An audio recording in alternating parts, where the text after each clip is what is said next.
Hello, this is astrologer coach Sonja Francis, and today we're going to be talking about the upcoming new moon, which is also a solar eclipse, yay, in Aries. And this is exact on April 19th, 20th, right around midnight, right after midnight on the 20th in New York time, and 5:13 a.m. London time.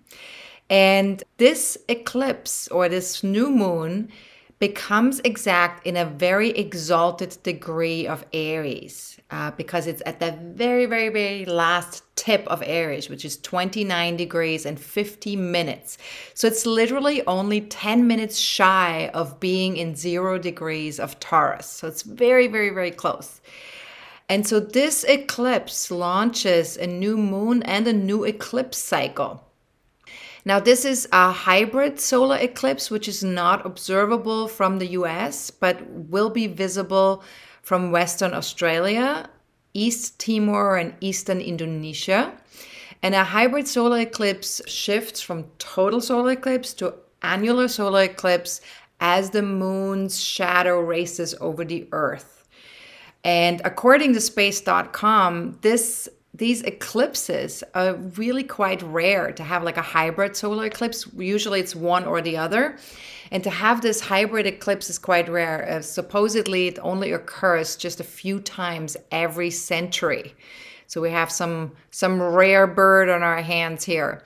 Now, please use the timestamps below this video to navigate to the places in the video that are of most interest to you, or if you want to revisit something that's available below. And then let's talk a little bit about solar eclipses and eclipses. Solar eclipses are extra powerful new moons that occur approximately every 6 months. Whether you can see them visibly in the sky or not, they do occur.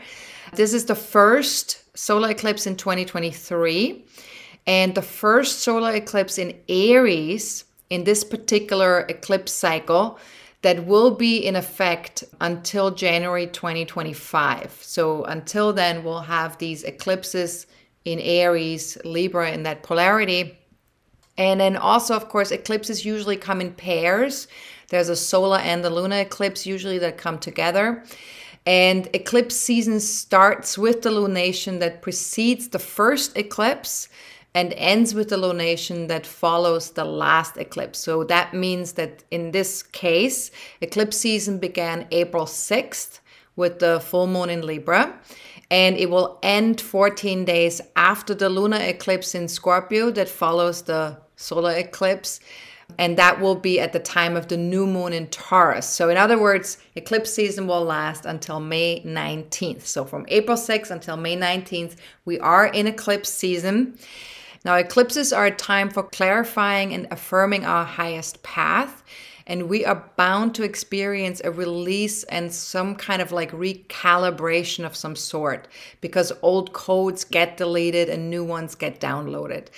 So for this eclipse, this is especially true in connection with our relationship to our human identity and our sense of agency in the world. So in other words, how capable we feel to get things done. And this begins with our role in our interactions with other people, whether we're capable of being direct with others about our personal goals or personal passions, and then whether we can inspire other people to follow our example, to step into a place of passion themselves. So this helps us to be more aware of how passionate we are about life or what's missing to get back on track with our passion project, so to speak. Now, this is the first North Node solar eclipse in Aries since 2004. And the moon nodes will move into the Aries-Libra polarity on July 17th of this year. So they're still, the moon nodes are still in Taurus-Scorpio, but because they're so close to the new moon, it still makes for an eclipse.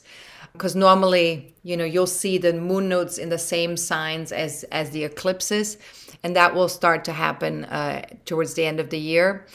And so when the moon nodes move into Aries Libra on July 17th, that will then the moon nodes will then move over the solar eclipse degree for this month. And so it is safe to say that something will happen around July 18th that will resonate back to what began around April 20th for us. Now, if you would like to read more about eclipse season and eclipses in general, feel free to take a look at my solar eclipse article on my blog page or my webinar about Pluto in Aquarius and eclipse season on my webinar page. I will add links below to that article and to that video, so you can just click on that if you're interested.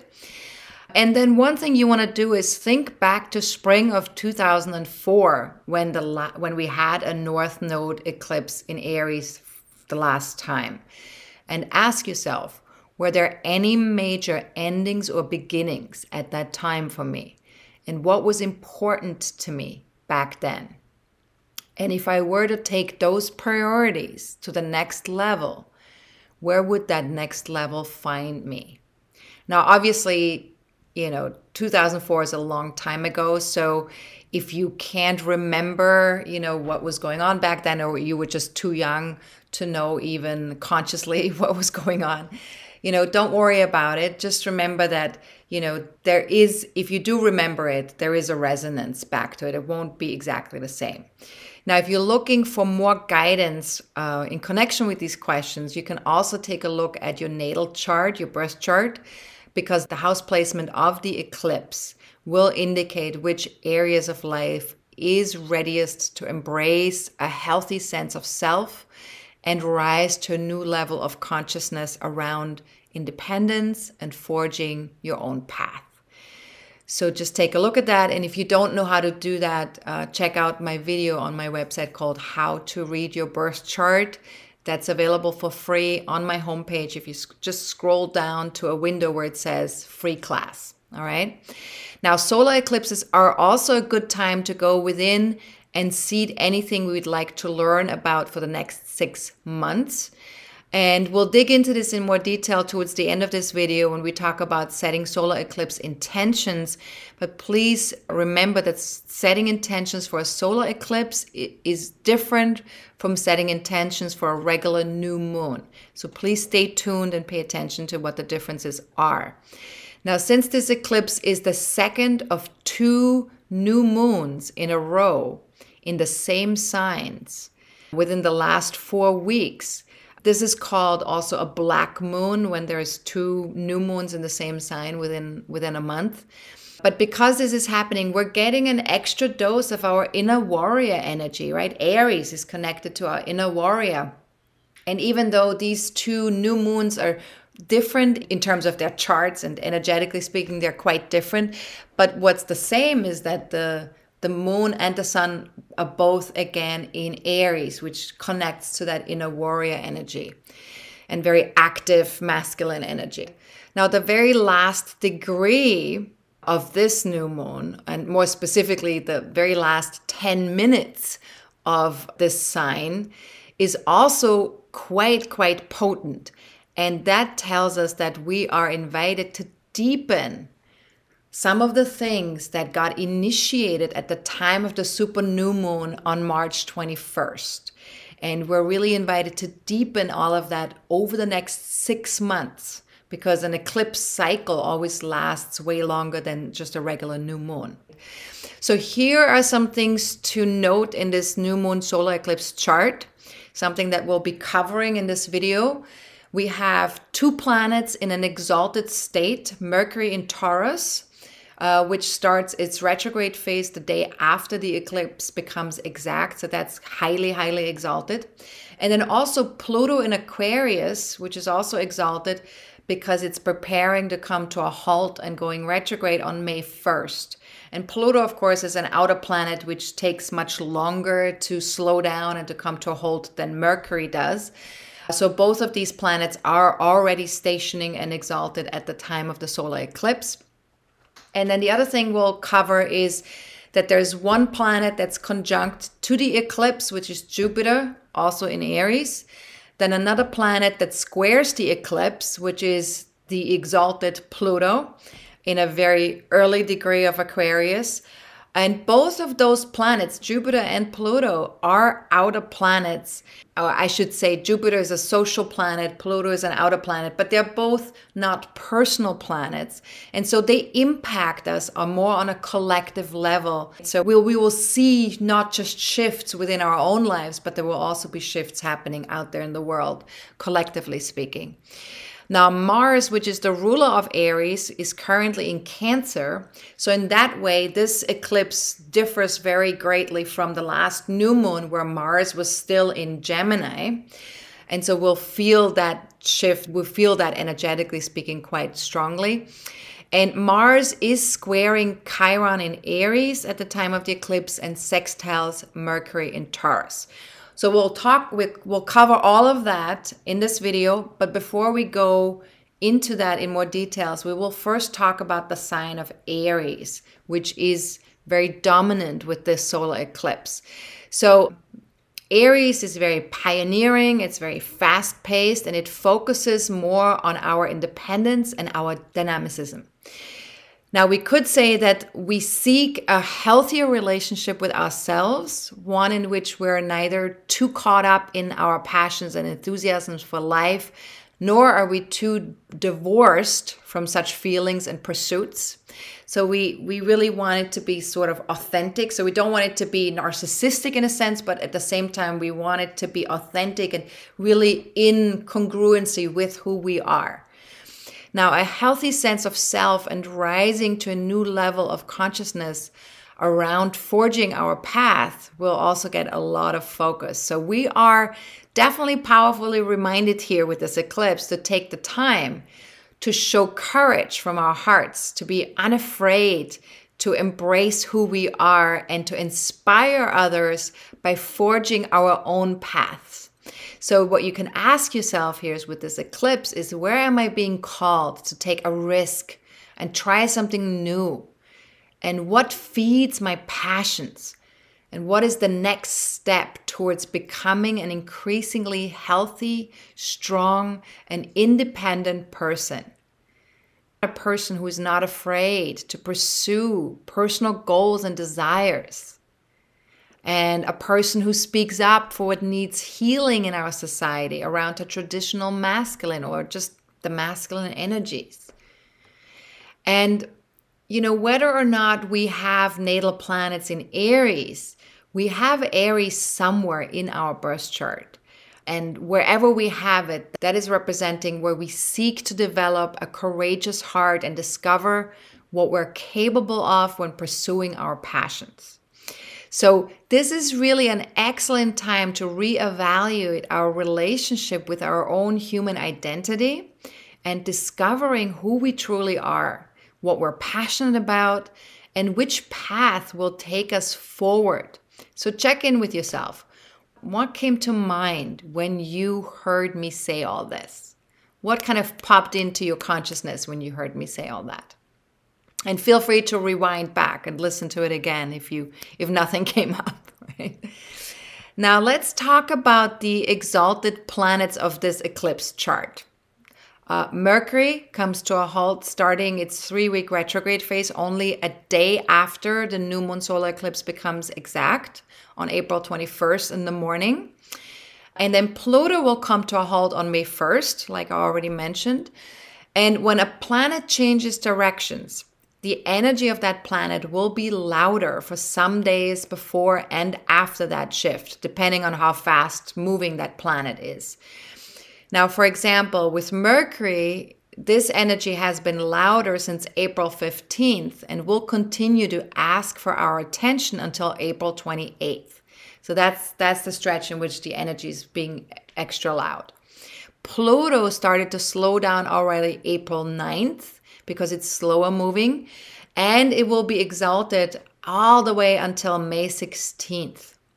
So when planets get ready to come to a halt to go retrograde, we are invited to pay attention to their energies and become more aware of what they're trying to communicate to us. There's something that's in our face that we need to pay attention to. And with Mercury in Taurus, we're more likely to be aware of any thoughts and information connected to the physical realm, anything connected to money, possessions, personal resources.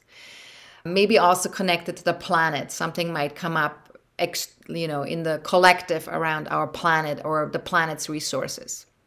Now, what you can ask yourself here is, what am I most aware of? Where do I feel too attached or too disconnected? And what thoughts support a healthy sense of self-worth and which aren't?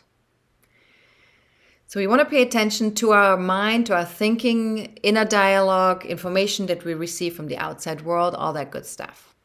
Now, with Pluto in Aquarius, we're more likely to be aware of any emotional empowerment processes or feeling out of control.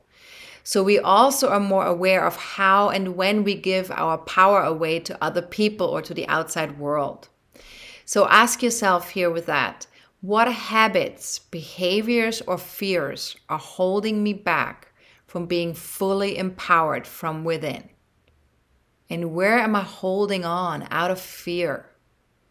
Remember, Pluto is very much connected to also where we feel disempowered, and often fear is the thing that really disempowers us. So how might a deeper focus on my inner joy and authentic self-expression help me deepen emotional connections with my various groups or affiliations? Because remember, Pluto is already in Aquarius. So we're dealing here with needing to deepening our focus in connection with various groups or affiliations. Now, this exalted Pluto in Aquarius is also the modern ruler of Scorpio, where the south node of the moon is currently traveling. And so since March 23rd, when Pluto entered Aquarius, it started squaring the moon nodes in Taurus-Scorpio. And we already mentioned this in my last new moon video. But we're really invited here to evolve beyond outdated power structures internally and externally, and to pay attention to what disempowers us at this time. In particular, in connection with social norms or social interactions with other people. So ask yourself, what social norms or narratives no longer empower me personally? And what am I most aware of right now in connection with that? And if I'm honest, what will almost inevitably break down simply because it no longer serves my networks or the collective? So feel free to, journal on these questions, meditate with these questions, or just simply sit with them. You can also do sort of like a group brainstorm with these questions where you just allow people to share about how they're feeling about these questions, what comes up for them. That can be quite powerful as well. Now, another question you can ask here is, might releasing patterns of self-protection rooted in pain or trauma foster a more peaceful connection to life? And of course, in order for us to release patterns of self-protection that are connected to disempowerment or pain or trauma, we first need to make these things conscious for ourselves. So, and Pluto is that process of making something conscious. So once we're aware of these behaviors or patterns, could I experiment with surrendering all of my fears to a higher power, whatever that term means to me? And so if you want to know how this might impact you personally, feel free to click on the link below this video and get my webinar, Pluto in Aquarius and Eclipse Season. In great detail, we talked about Pluto in Aquarius and how to work with that energy and how to gain more empowerment, within the next 20 years as Pluto is moving through this very social sign for quite a while. Now let's talk about some of the aspects in this solar eclipse chart. First, the solar eclipse is in the last degree of Aries, squaring Pluto in a very early degree of Aquarius. So it's kind of like an out of sign square. But this asks us to live more authentically and empower others whenever possible. So we need to be more independent and assertive and more autonomous, but we need to make sure that we are we are connecting in society and with other people from an authentic place.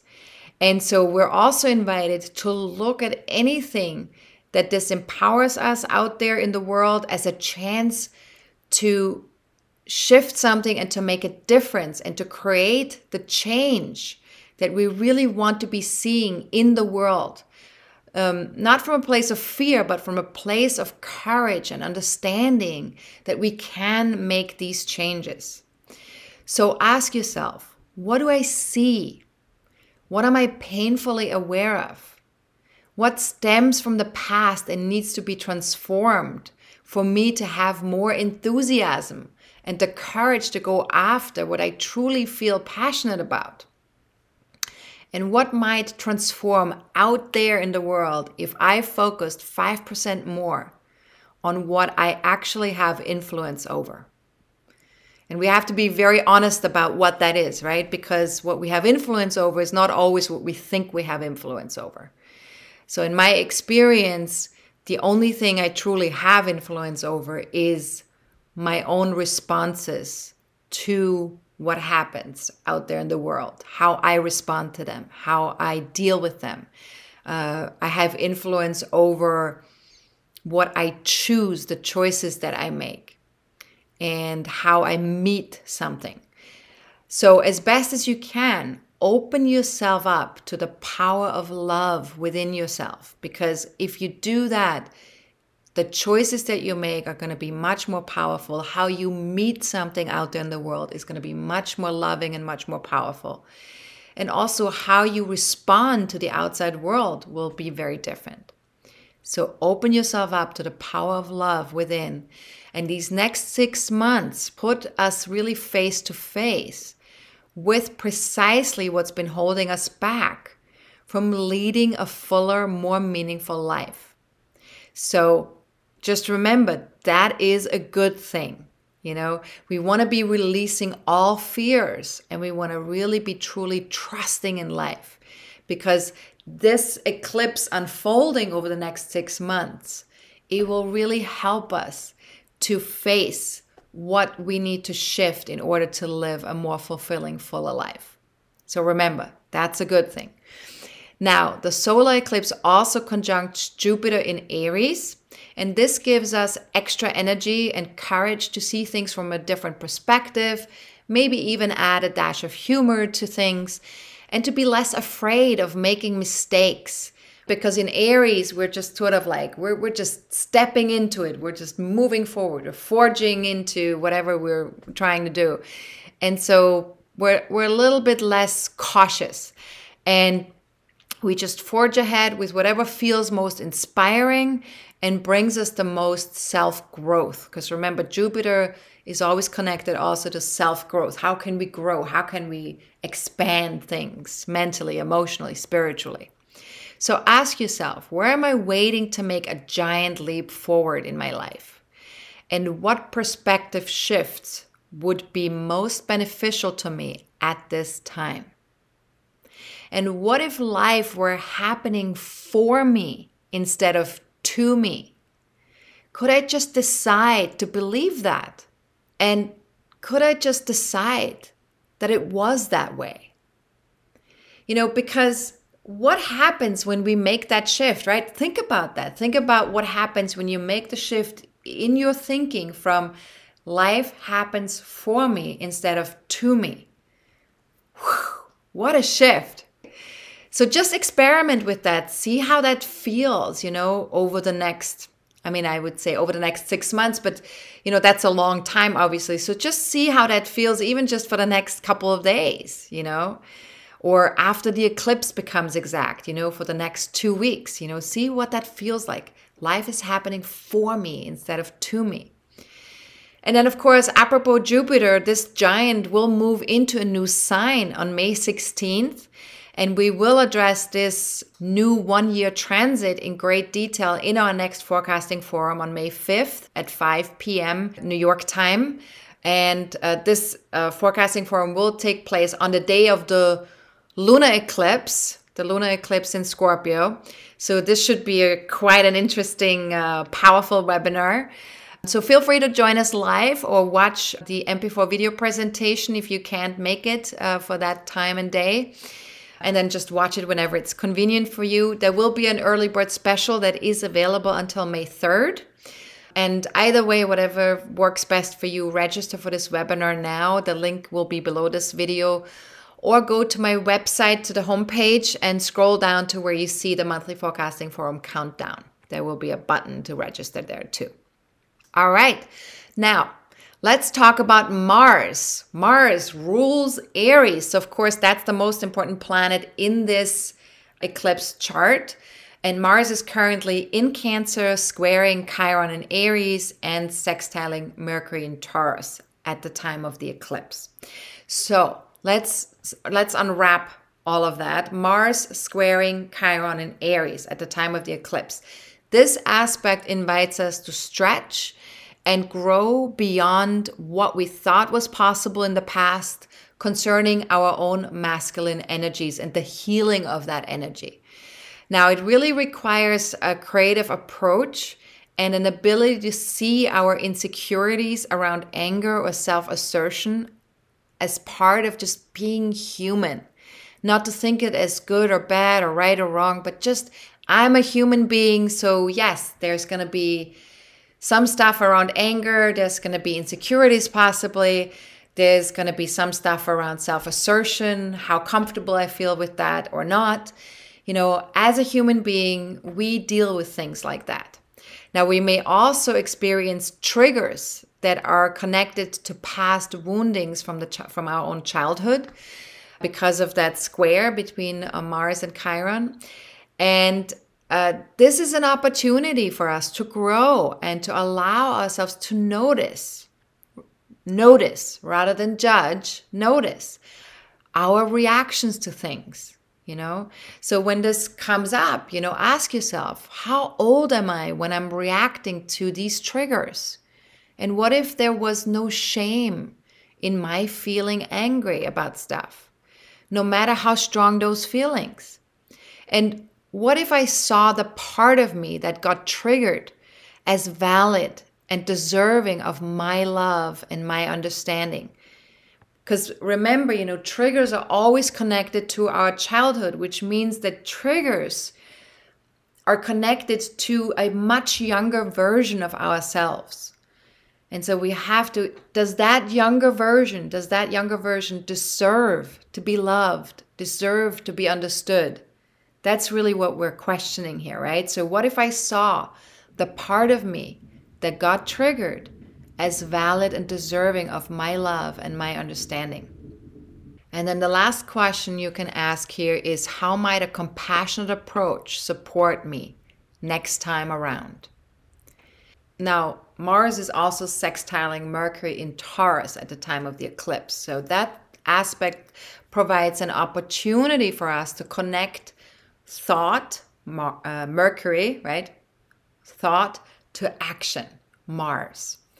Now, body and mind sort of align more harmoniously, and we can connect words with deeds with more ease.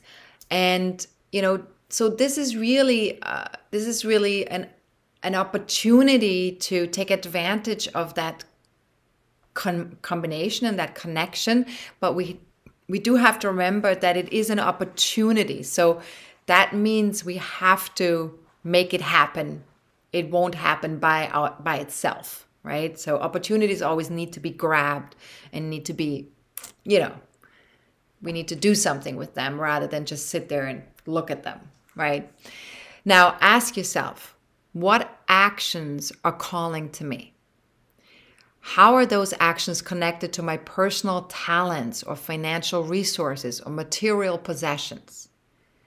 And where might adopting a simple, truthful approach support my home life and my personal projects?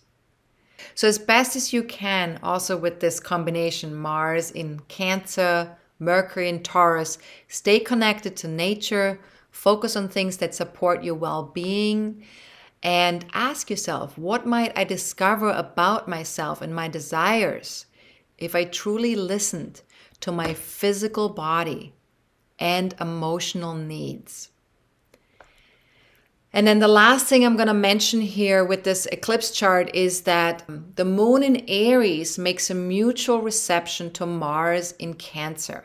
In other words, what that means is both of these planets are in each other's sign at that time, at the time of the eclipse, and that means that they support each other's agenda.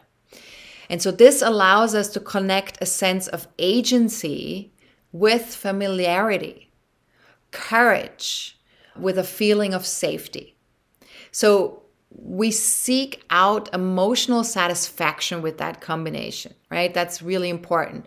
Connecting to what's familiar, pursuing things that enhance our familiar connections or home life. That could be something like renovating something in the house, creating something new projects in the house. But also protecting our family and loved ones is important to us.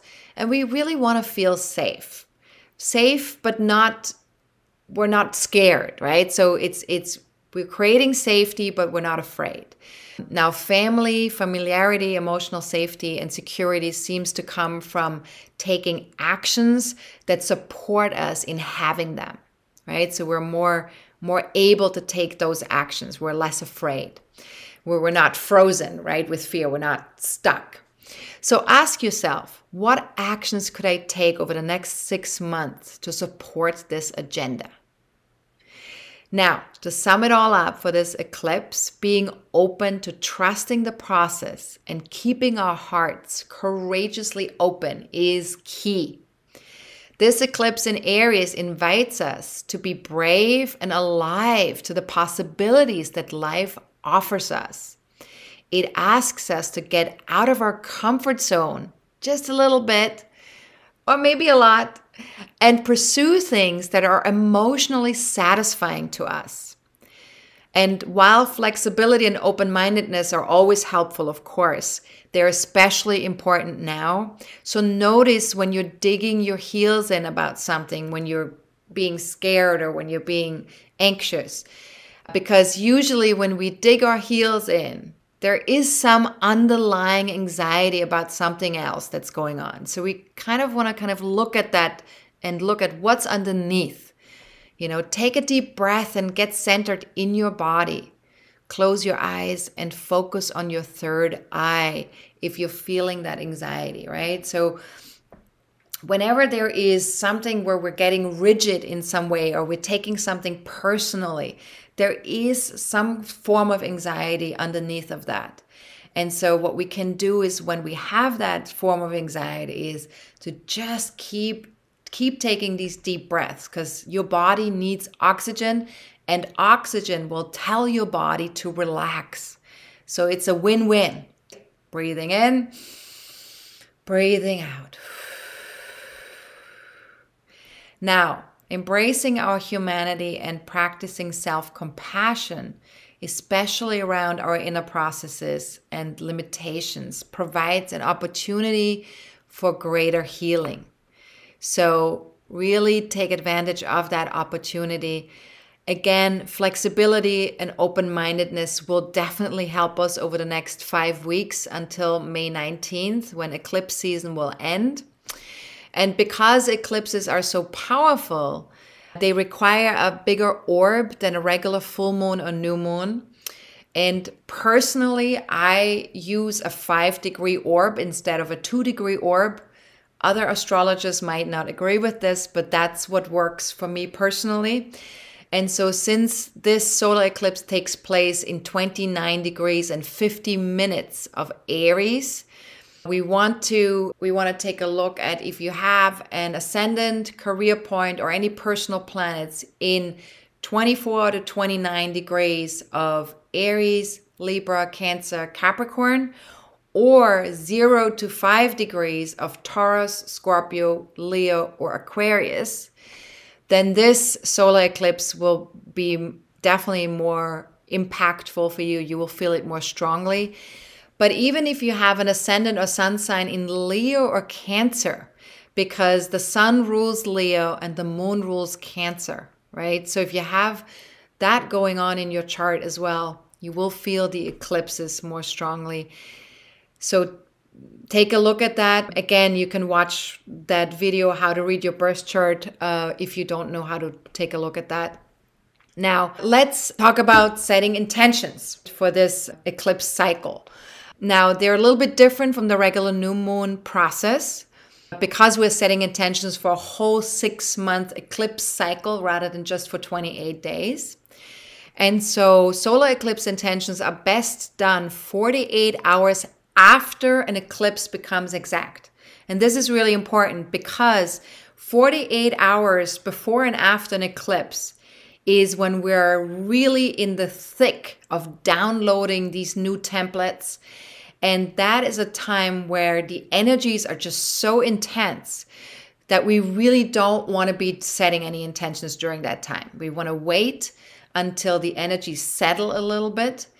And that's when we want to tune in with ourselves and go, okay, what am I ready to wish for, or what's most important for me for the next 6 months in connection with the Aries energy at that time. But just like with a new moon, we do not want to be setting intentions during a moon void, of course. So given all of that, here are the best and most potent times to set your intentions for this solar eclipse. Now, it starts at 6:11 a.m. on Saturday, April 22nd, and it will last until 12:13 a.m. on Monday, April 24th. Okay, so that's a pretty long stretch actually, but it doesn't start until the morning of April 22nd. And please remember, these times are all given in US Eastern Daylight Savings Time, New York time. So if you need to set intentions in a different time zone, then definitely convert to your time zone. And please remember that when you set intentions, make them powerful because they will cover the next 6 months, right? So really think long term here and align these intentions with the Aries energy. Now, if you live in a different time zone other than New York time and you don't want to be doing the converting by yourself, feel free to join me on my Facebook fan page or follow me on Twitter. I will be posting reminders on those platforms when it's time to set your intentions. So whenever those reminders pop up, you can sit down and set your intentions for this eclipse cycle. Now, if you want to have more information around setting intentions, how to do that, I have written an article about setting new moon intentions and solar eclipse intentions. So feel free to click on the link below this video to go to my website to read that article. And then if you want to sign up for my monthly newsletter, if that's of interest to anybody, if you're not currently already on that list, feel free to go to my homepage at astrologercoach.com or email me at info@astrologercoach.com and put newsletter in the subject line. This newsletter goes out once or twice a month, sometimes 3 times a month, with special offers, videos, announcements, stuff like that. Now, if you have any general questions about solar eclipses or astrology, feel free to email me at info@astrologercoach.com. If you have any personal questions that require of me to pull up your birth chart, as always, please book a reading either with myself or with Leah at astrologercoach.com. Or if you have any questions that are connected to what's coming up within the next 30 to 40 days, feel free to join the monthly forecasting forum on May 5th. Again, we will focus on Jupiter's journey through Taurus, which starts on May 16th. And again, there will be an early bird special that's available until May 3rd at midnight, New York time. All right. Now, my members will see me again in about 2 weeks around the time of the full moon, where we talk about the powerful lunar eclipse in Scorpio. And then we can also take a look at how far we've come since setting our solar eclipse intentions. And then everyone else, feel free to join me again for the new moon in Taurus, which will be exact in about 4 weeks from now. But all of you, whoever you are, however you're connected to me and my astrology forecasts, please stay healthy, focus on your physical, mental, emotional, and spiritual well-being as much as possible. do your best to keep raising your own frequencies so you can get to a higher vibrational outcome in your life with whatever you're doing. All right. So have a fantastic eclipse season. Have a fantastic solar eclipse in Aries. And much love to all of you. And I am astrologer coach Sonja Francis. Goodbye.